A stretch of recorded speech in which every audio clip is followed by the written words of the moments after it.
ตอนนี้กำลังทำอะไรครับเชฟตอนนี้โอ้ห่วยเชฟครับกำลังทำอะไรครับตัวเห็นก็ซอยหมูที่เว้าอย่างไรเว้าอันสำคัญที่มาถามอย่างสำนี้เห็นอยู่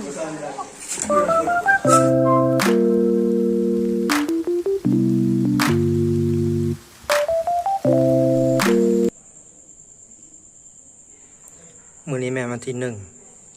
มื้ออื่นเป็นวันที่2บุญห่อข้าวสลาก15ค่ำเดือน10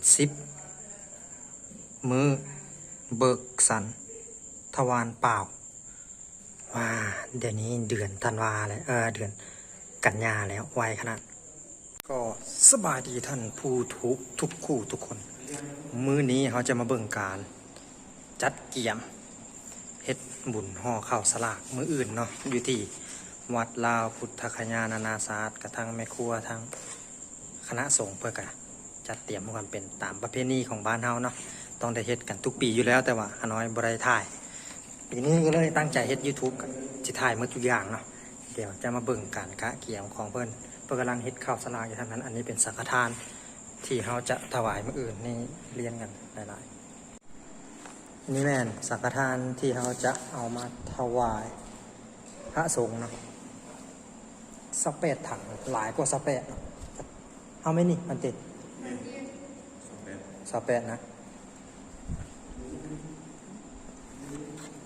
เรียกขน้อยก็คือเอาลายสื่อของศรัทธาเพื่อนไปติดใส่ตามอันนี้เนาะสังฆทานนี่ว่า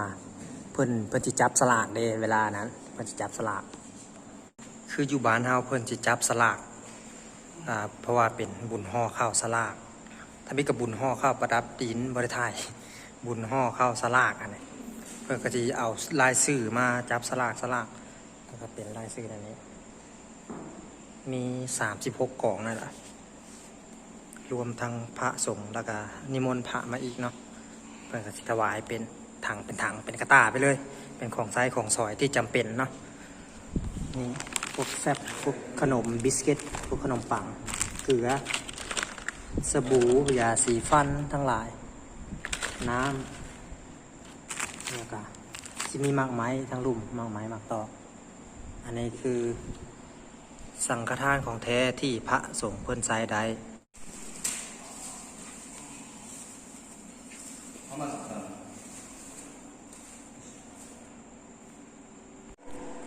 ตอนนี้ก็แล้วเนาะติดสื่อกับหูศรัทธาเพิ่นอุทิศให้พี่น้องปองฝ่ายเพิ่นเนาะ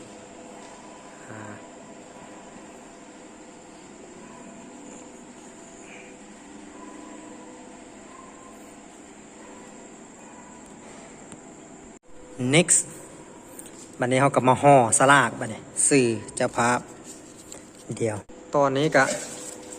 นั้นเรียบร้อยแล้วสลากจับแล้วก็ได้สังฆทานไปเนาะตักใส่ตัวห่อมาห่อเนี่ยเด้อสีดานะมันดูดีเลยจ้ะแต่มองเนี่ยมาพัวเลยมาจับเลยใส่ตัวหนึ่งทำกระดาษมักสีดาใส่นี่น้ำบ่หน่วยหนึ่งใส่หน่วยใหญ่นะใส่หนักใส่เดี๋ยวพ่อผัดไรสิมีสาลีข้าวโพดสาลีคอนแล้วก็มะเกียงใหญ่มะส้มโอมันมะหุ่งเผือกมะกล้วยลืมแล้วมันอย่างวะมะพิลาเนาะมาเปิด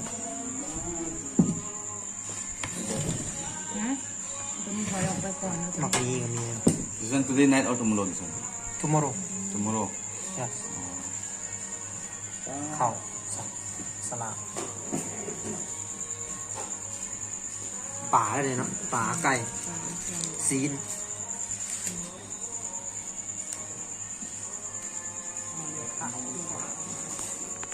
มีข้าวไปแล้วเนาะตอนนี้บ่ากำลังปานออกนี้ใส่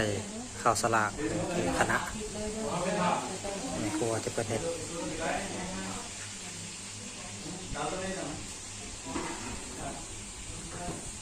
ตอนนี้คุณทำอะไรอยู่ครับ คุณบึงครับ จะถ่ายมันสิวเนี่ย โอ้ตอนนี้เราตัดหัวสีไข่นะครับ อย่างมะยุมมะหยังนะครับ กำลังจะตำเมี่ยง ตามเมี่ยงกินกับอะไรครับ โอ้ใส่ข้าวสลากใช่ไหมพรุ่งนี้วันอะไรนะพรุ่งนี้เป็นวันอะไร บง ก็เป็นวันศีลเป็นวันบุญข้าวสลากนะครับ ตอนนี้เชฟก็จะตัดไก่นะครับ ตอนนี้กำลังทำอะไรครับเชฟตอนนี้ โอ้ยห่วย เชฟครับกำลังทำอะไรครับ ตัวเห็นก็ซอยหมด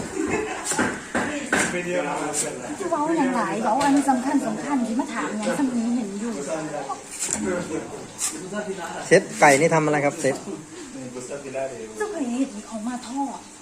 จะบุ้งถามที่มีสาระเดี๋ยวบถามอย่างบุ้งสาระโอ้ยมีสมอง โอ้ทำอะไรครับเชฟตอนนี้ทำอะไรครับ บุเห็นบดทอดไก่เนี่ย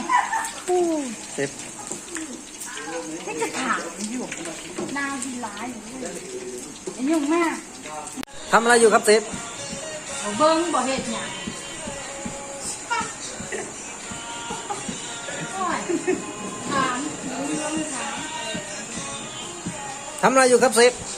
เชฟซันโตส Santos Bang movie เบิ่งมูวี่